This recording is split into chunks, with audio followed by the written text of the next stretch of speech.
Welcome back to the Transitioned Teacher Expert Series. I am very excited for our guest. And in this interview, I'm sitting down with Kelsey Huson, a former educator turned marketing and branding specialist, one who I've been following for quite some time. And we've kind of had some interactions over the past. So it's really exciting and a full circle moment actually for me to have her on today. Kelsey's story is one of many of us can relate to, going all in on teaching, then realizing it wasn't sustainable for her mental and physical health. This conversation goes beyond resumes and LinkedIn tips. We get real about the emotional toll of leaving the classroom and how to rebuild your confidence. We also break down the reality of career switching. Spoiler, it's not as glamorous as it looks, but it is 100% worth it. And I'm one to tell you that myself. Now, what will you hear in this interview? How Kelsey went from leading yearbook and school socials to building a full marketing department. The moment she knew she couldn't go back to the classroom.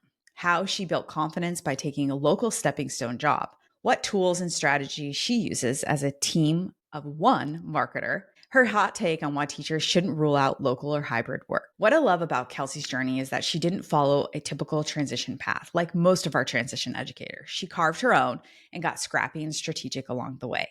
She also didn't let the noise of LinkedIn or the pressure to go into EdTech sway her. She leaned into what she actually enjoyed learning, which is a huge tip and takeaway from this episode. If you've ever thought, maybe I want out, but I don't know what's next, and this episode will give you both clarity and courage. Grab your coffee, take a walk, or settle in. This one's full of real talk, practical advice, and serious inspiration. So, as always, let's get ready to do this.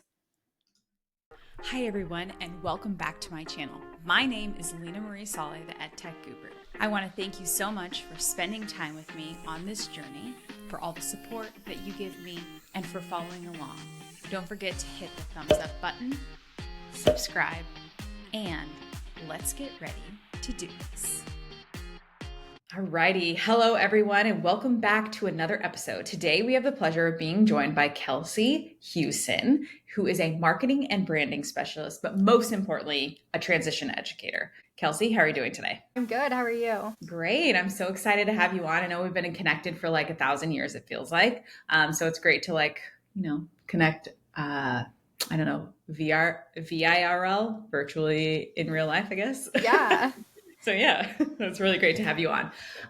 We always like to kick off these episodes just kind of sharing a little bit about yourself and then we'll dive into more of like all the other things, but love to learn a little bit about you and basically how you got to where you are today. Yeah. So I wanted to be a teacher my whole life, and it was like kind of my defining feature, right? Like I feel like you hear that a lot from teachers, like it's my whole identity, and it really was.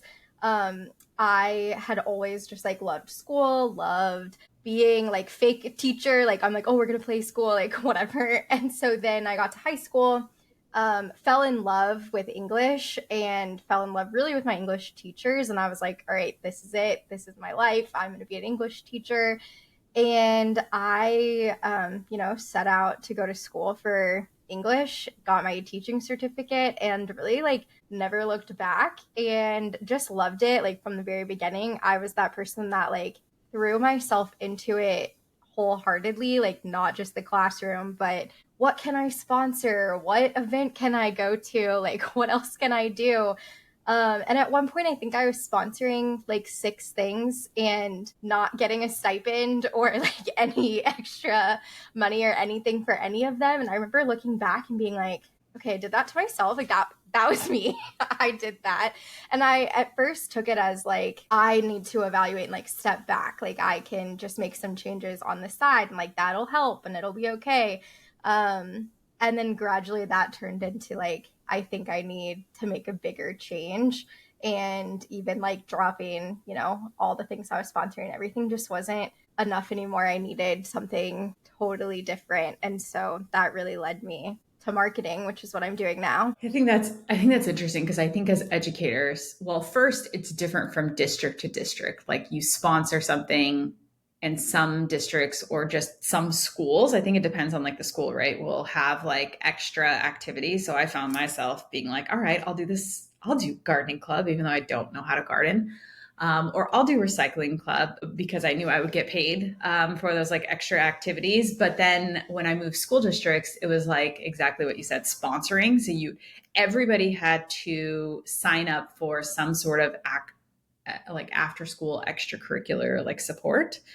And I just remember thinking, why am I doing this? Like, why do I have to do this? There's nowhere in my contract that says that I actually have to do this. Why is this something that I'm doing? So I get what you're saying. And I wonder if you find that because you sponsored all those activities, do you find that made that more difficult or less difficult when you started to transition? I think both, honestly, in different ways. I think it was harder to leave because, like, still to this day, like, the hardest part about leaving is leaving the kids, right? Mm-hmm. And so being that involved and having all those extra activities and things I was doing made that hard. And two, there was like this mindset of like, what's going to happen to it after that? Like, I really had to cut off and be like, wait, if I'm leaving, it doesn't matter. Like, I can't think about that sort of thing. So that was hard, but it also made it easier in the sense that thinking about transitioning and my resume and my skills and all of that, like I had so much more to leverage in that sense. So yeah, I think a little bit of both really. Yeah, I was just thinking that I've met with like several teacher, transitioners over, I don't know, I probably met with, I can't count, but probably hundreds, maybe even like probably thousands over the years Yeah. at this point. But I think what I find so often, and I'm sure you find this too when you're talking to them, is like they often just think about it in that box of like, okay, I taught English. This is all I did, just this like framework. And it's like not looking outside of it. But then when you really look outside of like sponsoring or doing an extracurricular club or a booster club or something, you actually have more skills than what you give yourself credit for. So when you do make the transition, I think oftentimes they only think in the square box without bringing in all the extra things, but all those extra things actually tie in to like help you be more successful, I think, in the long term. And I'm not saying you have to take on 1,000 extracurricular activities, but I think we forget about those like extra bits and pieces and how they can actually lend themselves to transitioning out of the classroom. Yeah, for sure. And I think so often, like at first, what I was seeing is, change your resume to get rid of all the teacher stuff or like make it like corporate speak and whatever. And then you're almost like lying in this sense where it was like, I'm not going to call my students, clients or customers or like changing it so Right. much that yeah it just feels like disingenuous. And I was like, okay, that doesn't work for me. Like I can't do that. But finding those things that it is like, okay, I'm not going to say that they're my clients, but in what way did I serve them similarly to how you would be serving clients in the corporate world? And I think that's like kind of the disconnect that some people miss when they're transitioning. I completely agree.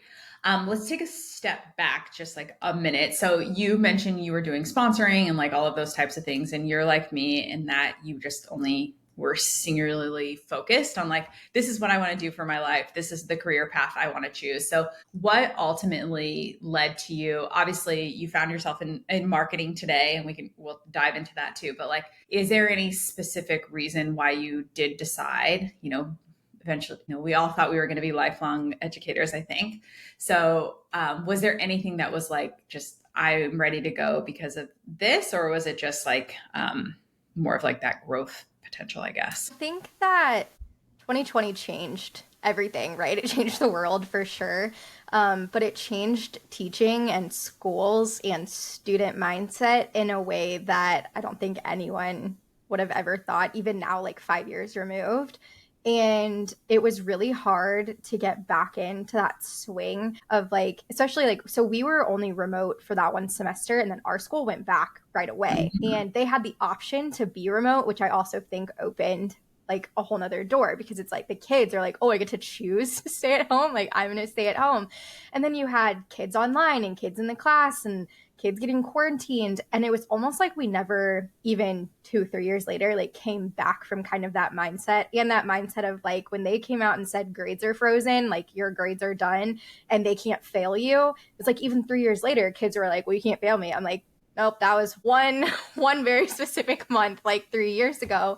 And so it became harder and harder, I think, to combat like that mindset. And I realized like I was taking on so much of it emotionally and like carrying it everywhere with me when like I couldn't really change their mindsets in the classroom, really, not in the like way that they really needed to be.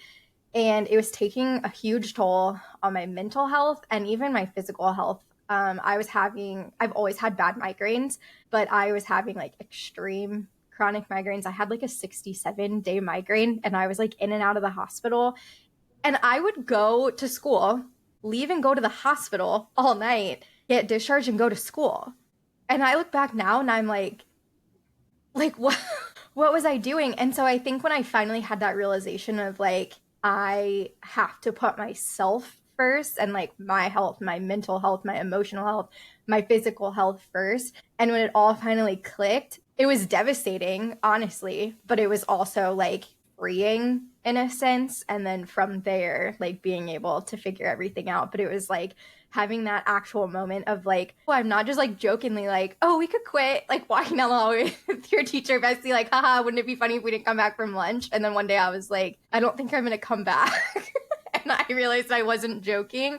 And after that, it was like a light just kind of flip. Yeah, I can relate very much with that. Like, I think all teachers feel this and see this as like you have this field of like mourning where you carry like this like immense sense of guilt. I think teaching is a career in which you don't leave it at home, and it inflects into all parts of your life, right? Like you're thinking about it, you're dreaming about it, you're thinking about your students, how to help them, how to like, make them feel successful, like all of those types of things. And then I remember when I was just like, no, I'm not. Like, I set this goal, like I will not be back next year. This is where I'm going to be. And that was just like my true north. It kind of helped me in that year, whether I was the best teacher that year or not.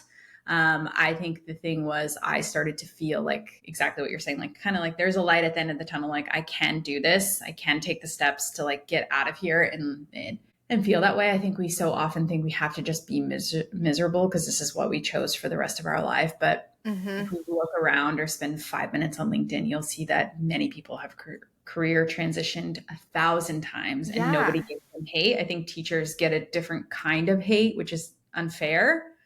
Probably not now, since the pandemic had really I think it did a good thing in that light, like showcasing like all the things that teachers are responsible for and how shitty the pay is and all the things that like you get on top of that. But I think that's the part, the morning and then the light at the end of the tunnel is important. I don't think teaching ever really leaves you. I don't know if it did for you, but like I still think about my students. I still like wonder what they're doing, and I still miss that part of the interaction, I think. Yeah, for sure. I do think that's the part I miss the most. Also, but so I had a lot of seniors. I had mostly sophomores and seniors, and I also had yearbook, and so I got really close with them because we were working constantly together all the time. So those are kids that I still talk to. Like I just saw one last week, or one is home from school, and like we'll get dinner or lunch. We see each other a couple times a year. So I think too, it's like I try to hold on to those relationships in a way that feels positive too, and not in a way that makes me sad for missing out on the ones that could have happened that I won't have anymore. So it's like, okay, I don't have to think about that. I can just be happy for the ones that I did have. Yeah, I think that's a good mindset. Okay, great. So you are now in marketing, and obviously a specific area of marketing, which is great. But how did you determine, I guess, that was like the route that you wanted to go? Yeah. So not only was I sponsoring all these things, I also took it upon myself to create more things for me to do. And so I was like, I think we need a school Instagram. And so I had been running the school Instagram for 3 or 4 years at that point. And like I mentioned, had also taken over yearbook. So I'd been sponsoring that for a couple years. And I had to learn, like, how do we market this yearbook? How do we kick up sales? How do we get community buy-in so that we can have a successful angel program so that we can, have those donations and things too. And so I realized when I started looking at transitioning, I was doing so much outside of my very typical lesson planning and grading role anyway. And I loved it because that actually, I was watching a lot of podcasts and stuff too. And one thing I think I learned probably from one of your episodes that stuck with me was like, make a list of the things that you like and that's what you should focus on, because if you don't like it, why are you going to go do it when you career transition? So I was making this list and I was like, I love the marketing stuff. I loved like diving into that. And the fact that it allowed me to still take that piece of how do I break something down in a way that a lot of people can understand it, which is what I was doing teaching. And I could just use that in, at the time it was specific to social media. That's what I really chose to like gear myself towards. And so I took a course. I started taking free courses and just like looking at as many LinkedIn's and other things as I could, connecting with people that were not just transitioning teachers, but were in the role that I wanted to have, I think became like the big mindset switch that I had. And that's when I really started like seeing action in myself, was when I was connecting with all of those people. And so I took those courses. Then I took a Coursera paid course. And once I did that, it was like, I was on the road and didn't look back from that point. Yeah, I think, well, you said a lot of really great things. Is you figured out the things that you liked about the things that you were doing. Because I think, and thanks for watching the episode. That's great. But it's really important to know the things that you do like doing, because you can find yourself with a transition in this panic mode and thinking like, oh shit, like I just have to transition. I'm just going to settle on something. And you're just going to be just as miserable as you were before if you don't make a strategic move. That's why we always talk about being strategic. Mm-hmm. And part of being strategic is honing in on the things that you really like doing. Or you're just going to be miserable. So you need to make sure that you find light in the things that you're going to be doing. So I really like that you said that. And then also just taking those like courses, like the unpaid courses. I think that's important. I think a lot of people get tied into like, oh, I need to do this and I need to pay and I need to do all those things. It's like, you need to first, I call it taking the no thank you taste. Like, take a no thank you taste, look at the course. Is it something that you find interesting? And if you do, then you can move into the like that paid coursework. But like, don't do that beforehand. Yeah. Well, and Yeah. one thing too that I had to like learn for myself was to not get wrapped in the LinkedIn noise, because I was like following and connecting with so many other transitioning teachers, and it seemed like everyone was either doing like project management or like customer success or something in that realm. And I was like, oh, well, is that what I should be doing? And I remember taking a free course on project management on LinkedIn, and I got like 4 minutes into it and I was like, no, absolutely not. That's not for me. And so I almost like let myself get on this other path just from seeing all of this other stuff that people were doing too. So I think the free courses are definitely helpful. And again, just like finding out what you like and then, you know, removing yourself from that noise, because you don't need to do what everyone else is doing just because you have this like career transition in common. That's a great tip. And then the other thing that I really like that you said is that you started connecting with people in the field that are not necessarily educators, to kind of understand, you know, what they did. So can you tell us a little bit about like how you went about that? Because I think the networking piece is a really difficult piece for educators. Well, just for anyone, right? So it's not like natural. It's not like, you know, it's kind of like dating. It's like, how do you know what's the right person to connect with and like, why are you connecting with them? So I think sharing a little bit about that process would be really great. Yeah. And LinkedIn, I think, is so foreign to educators specifically. Like, I didn't need a LinkedIn to go interview at all the local school districts around me. I made one in college, I think probably because they made us make one in some course, and then I never looked at it again. So when I started to career transition, I like logged in. I'm like, am I even going to be able to get into this thing? What's my password? And I finally get in and I'm like, oh, this is old. I have to update all of this. So I think too, it was like just such a foreign concept, the whole platform in and of itself, that I was a little intimidated, honestly. And then people are just like posting all these things they're doing. And I'm like, I don't have any of that. Like, that's what I thought at the time, right? It's like, I don't have anything to like add a value here, anything like that. So I think it did help me at first to connect with teachers that were transitioning or that had transitioned, because it like gave me that confidence to see, okay, other people are doing it, or they've been here, they were successful, whatever. But then after that, once I had that mind shift, it was more like, are they posting things of value, and like making sure, are they a real account first and foremost? Like, are they not a bot? is it worth it connecting with them? Like if they're not super active, if they're not posting or at least commenting or whatever, like are they a connection that is really going to be beneficial to have? So I was looking to see if they were active, and then just seeing like the types of things that they were posting or commenting on. And as long as there was like a couple things that I could either relate to or learn from or appreciate or whatever, I was like, okay.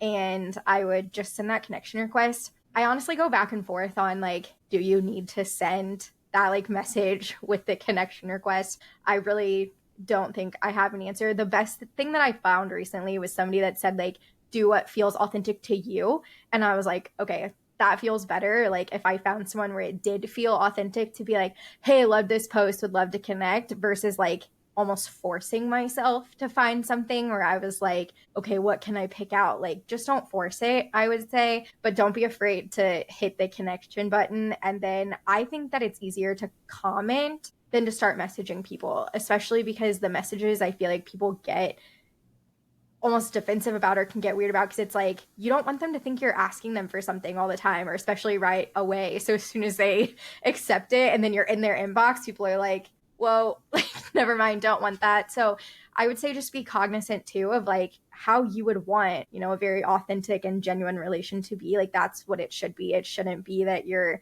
always asking for something or asking them, like giving people homework, like, hey, can you look at this for me, or those types of things.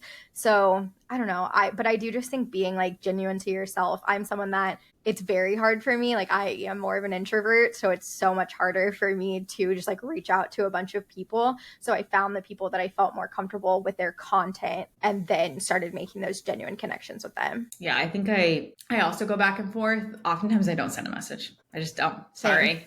I'll usually have connected with them through some other way, like whether that is in person or maybe it's I've, commented, I guess, on their content or liked their content or something. And I usually just send a message. And I don't typically send an out of the blue message unless there's some like really specific, like, reason behind it. Because even so, you can still get rejected, right? Like, doesn't really matter, that piece. But I think what you're saying is like, realize that you do have value and space on LinkedIn, and that you don't have to create content. You don't have to do all those things. Just make sure it's current and up to date. And then start, interacting through like those messages. And I think you made a good point that I don't often hear people say, is that see how active they are and how they can actually bring, how the value can go both ways. Mm-hmm.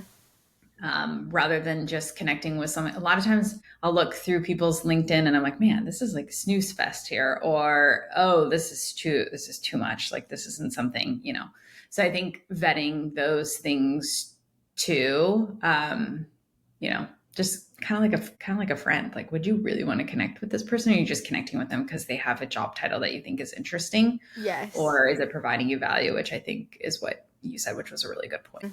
Well, and I think too, like there has been such a shift in LinkedIn, even just since I became more active a handful of years ago. Because at that time, the big thing was like, get to 2,500 connections. And it was like, you had to have 2,500 connections to like be a legitimate profile. So it was like, just, connect with everyone sort of thing. And then I was like, why? Like, why am I doing that? And like you said, like, do I want to like have a connection with this person? Would I be friends with them? Like that type of thing. And then once I started doing that, like I see such a difference too in the quality of the posts I'm seeing even now. And like, it's hard enough to cut through the noise and cut through the AI generated posts and whatever it is. So it's like, if you're not seeing something you like you built that. So go out and build something different. Mm-hmm. Yeah, I think that's a really good point. Okay, so you transitioned and you went into social media marketing because that was what you found joy in the work that you were doing at the school.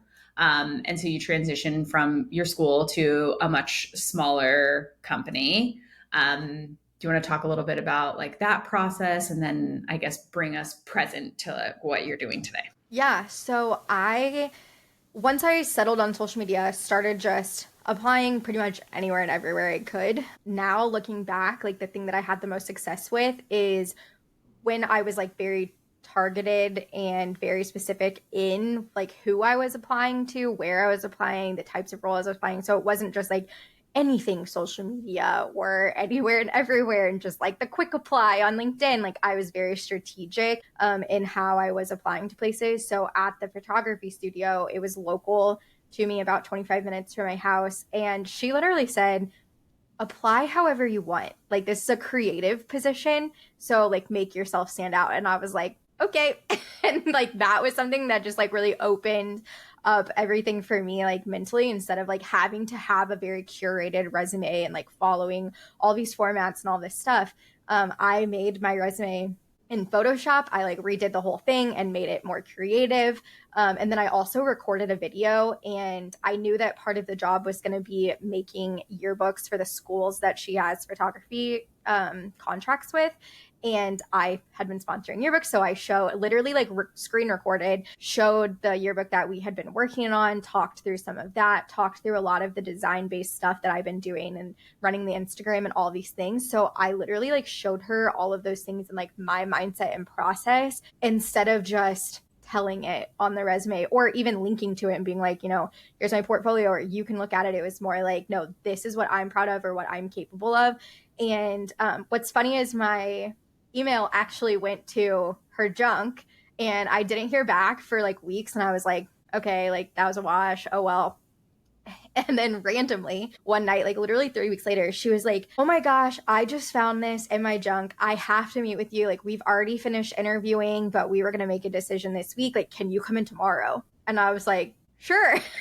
And so I went in and met with her, and we just clicked immediately.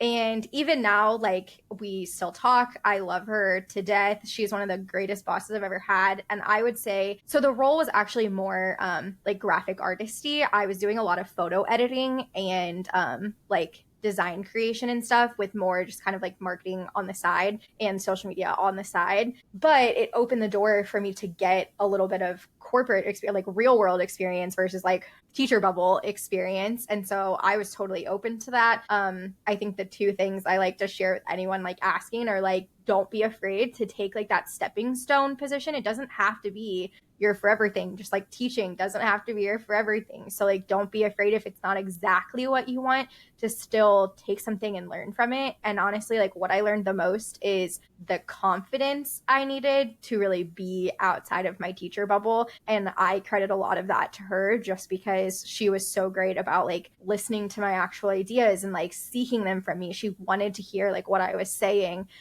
She wanted to like see what ideas I could just come up with. It was never like top down. And so I just really appreciated that. And that's a lot of what I've been able to take in to my new role, that I think that if I would have just started in a more corporate setting, I would probably like have been eaten alive, because I would have just been so shy, or like the imposter syndrome would have just like folded in on me. So I really appreciate that from her. I did, want something bigger, and I wanted something much more marketing based than what I was doing with the photo editing. I think for me, like being that type A and being someone that at school was like, oh, I'll make my own club, I'll make my own school Instagram, I'll do all this stuff. It was like, in this position with only 3 other people, I'm like, well, now what? Like, where's the growth? What do I do now? Kind of thing.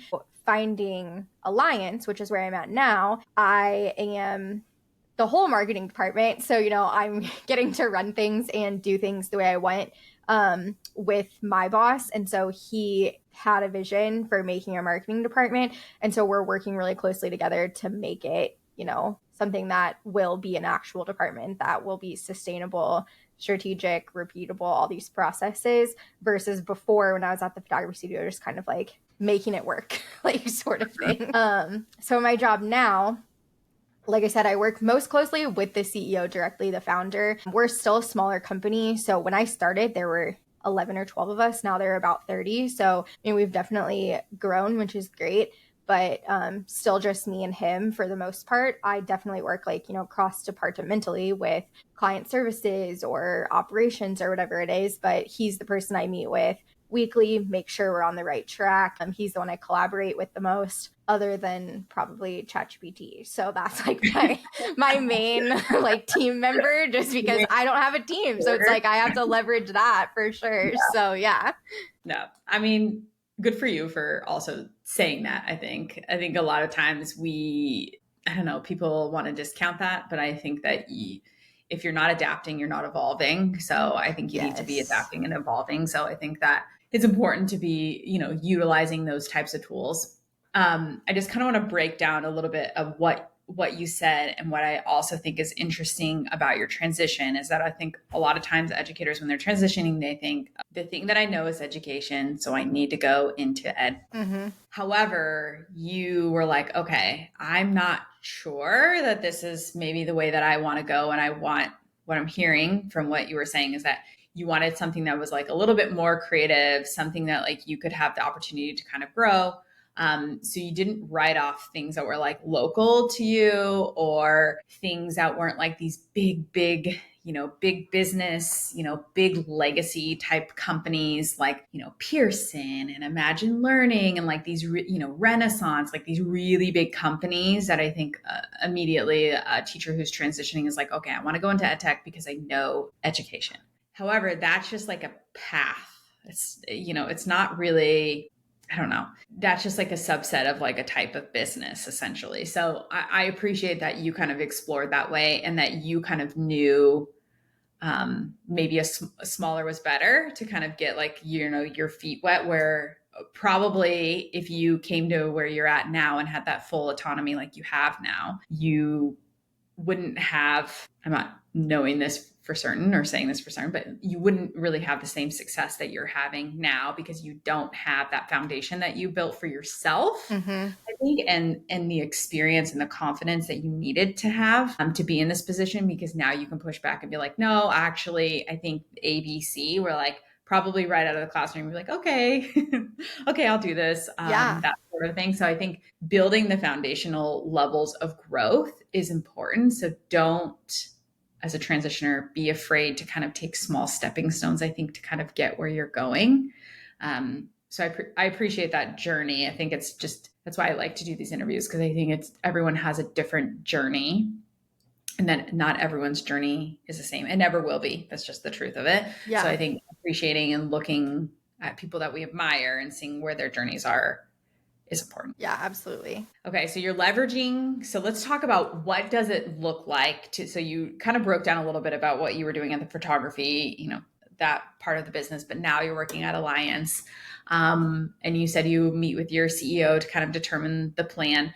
Can you break down exactly like what you do?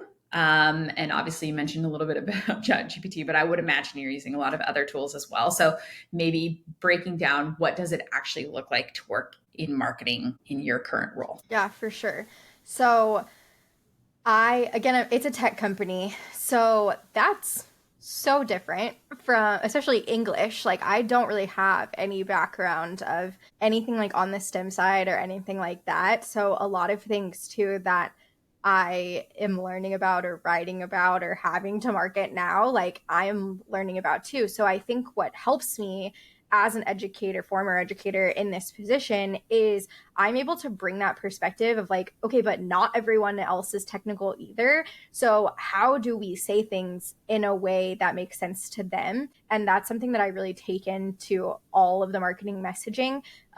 We don't want to use a lot of tech jargon, and everyone wants something that just like sounds like you're talking to your friends. Like that's what you're really looking for, especially on social media or even in email marketing and stuff. So that's like the mindset I try to take into everything, is how do I want to hear it as like a non-tech person. And so I think that gives me a unique perspective first and foremost. And then from there, I'm doing it all. Like we do social media, we're mostly on LinkedIn. We do have a YouTube that we're like hopefully going to really like lean into video and things like that. But LinkedIn is our primary platform. We do email marketing. We do events like business expos and career fairs.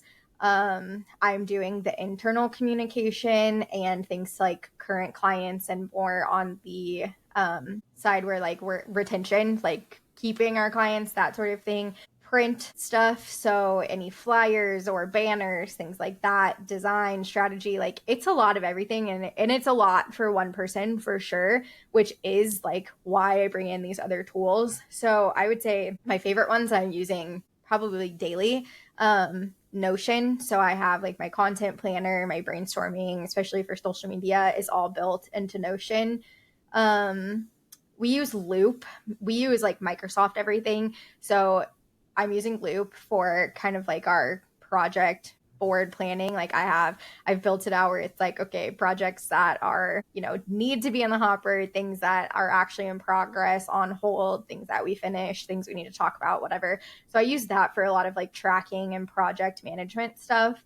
HubSpot is our CRM. So we do all of our like email marketing and everything through there. Canva and ChatGPT are like my best friends. So that's what I'm using all day, every day.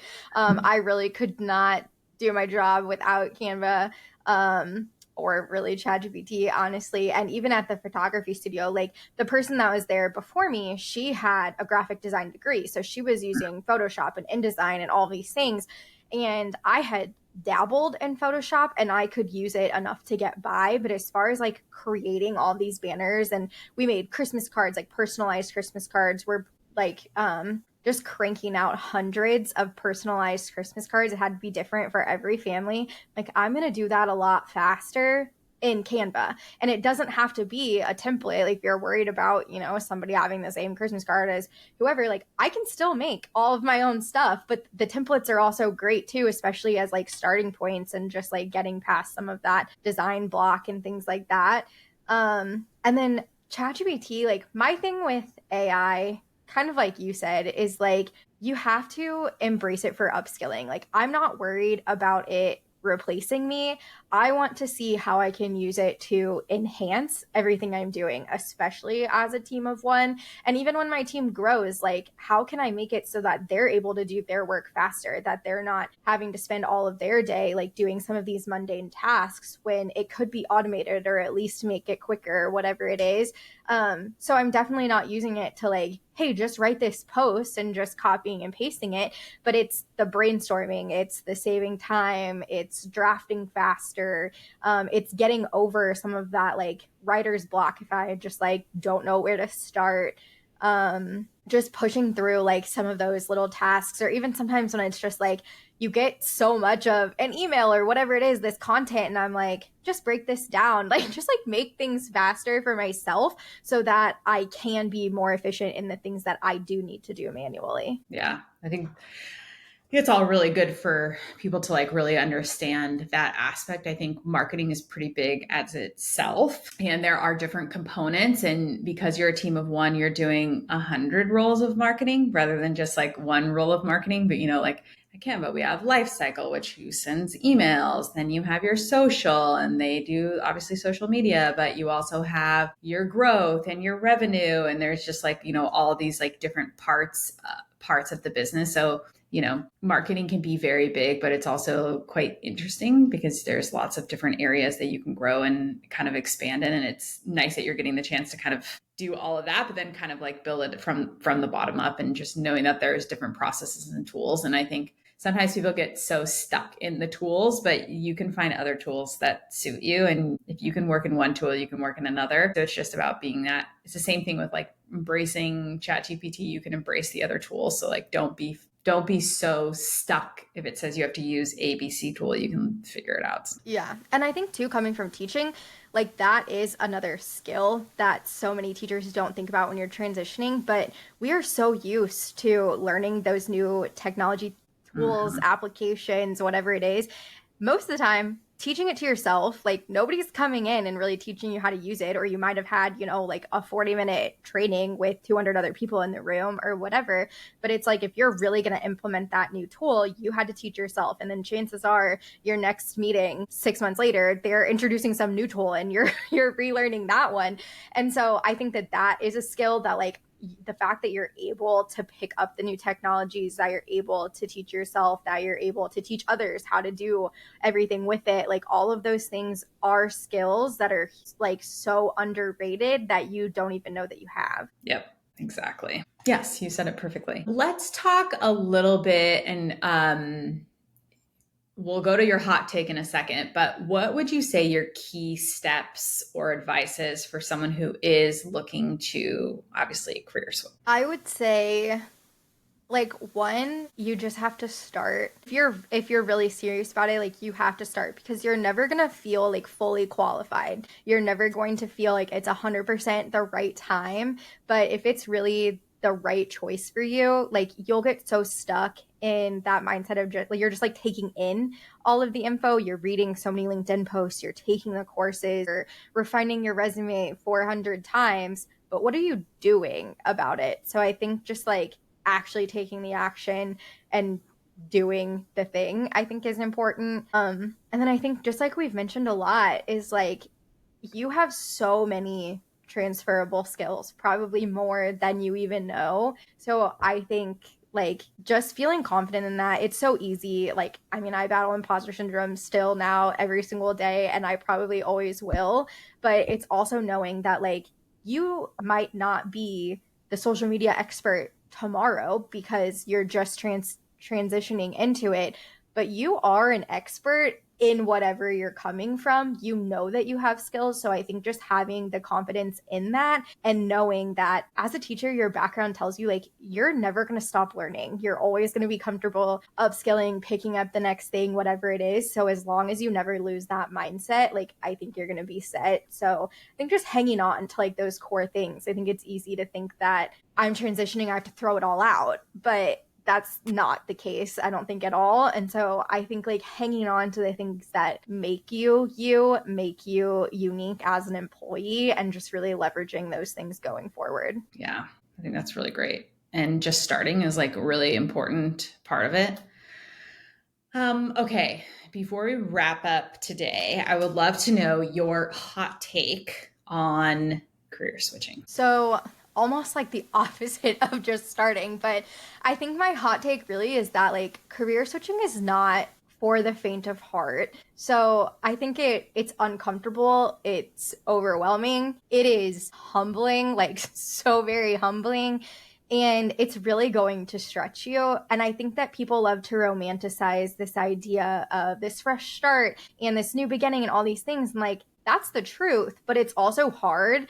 And you don't just deserve that job like more than the other person. No one's going to hand you a job just because like you are coming from a bad spot, or you do know about this thing that you're applying for, whatever it is. Like, you have to put in the time, and you have to be willing to put in that hard work, especially early on. And if you're not willing to do that, like, maybe it's not the right time for you to be doing this career transition. But if you are willing to put in that whole hard work, like, I do think it can be so rewarding, especially if you are someone that just mentally like needs to make that jump. Mm-hmm.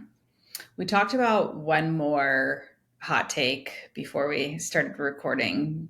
Do you want to share a little bit about that? Do you remember what it was?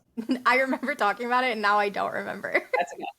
So we talked about, so you currently work in a hybrid setting. So you go to the office one day a week because you live a bit farther from the office. But we talked about this, and this is probably, I think we both kind of share this take, is that a lot of times when you look on LinkedIn, I think, the conversation is always, even TikTok or LinkedIn Reels, like all these people that are sharing information about teachers transitioning is always like, oh, remote work, remote work. But I think you had a hot take on that. Yeah. And the role that that plays. So, one thing really, I share this with teachers that reach out to me, is don't be afraid to go local. I think that there is this idea all over TikTok and everywhere you mentioned that, remote is the way to go. And I do think that there are, great parts of it. But I also think that if you're limiting yourself to only remote roles, that you really are in a wider pool, because now, instead of just everyone around you that can apply to that job, the whole country, or maybe even globe, can apply to that role. And now you have to apply against all of those people and stand out against all of those people. So especially that first jump, like, I think it can be so beneficial to look at the local places around you and see where you can start to get that more experience. That's just your first role outside of the classroom.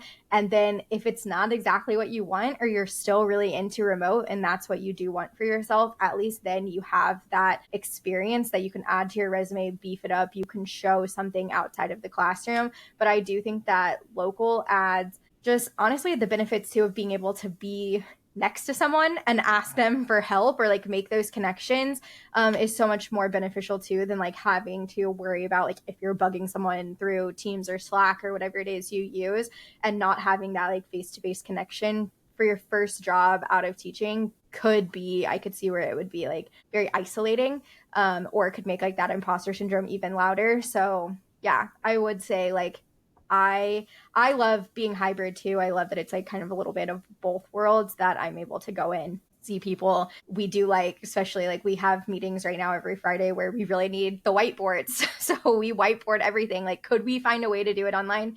Yeah, for sure. But it's also nice to have that ability to just like go in, everyone's there on the table, share lunch, do the whiteboarding, go home kind of thing. And then I'm home the rest of the week doing everything online. So I definitely think that at least hybrid, if not in person, is a great way to start. I agree. And I share that also sentiment, me being always fully remote. But I think just in today's job market, it's just much more competitive than it's probably. There weren't a ton of teacher transitioners. There wasn't as much noise in the space, but there's a lot of noise. In addition to those two hot takes, I think you shared a hot take, which we talked about earlier, which is exploring industries outside of ed tech. I think those are all really, really important aspects of what you shared with us today. And I just really appreciate you coming on and sharing all the marketing and just like the real authentic part of everything that requires to like actually make a transition to continue to be successful in the position that you're in. I know you share a ton of great content. So if somebody was looking to follow you, where would be the best place? Yeah, the best place to follow me would be LinkedIn. So Kelsey Huson, Huson. And that's where I'm posting really everything from marketing to that teacher transition content. Yeah. So if you're not already doing so, make sure that you do. But if you can't remember, it will be in the episode notes below. Kelsey, thank you so much for coming on today. Really enjoyed sharing your expertise with our audience. Yeah, thanks for having me. It feels very full circle after, using your content as part of my transition. I really appreciate you saying that. Nice to know people are actually listening. Well, everyone, we will see you guys next time. Bye, everybody. Thank you so much. You've made it this far. We are so thankful that you're here. Make sure to hit the subscribe button, thumbs up, comment below, and join us for all of our next videos. Thank you so much for joining us as we disrupt education together. See you guys soon. Bye, everybody.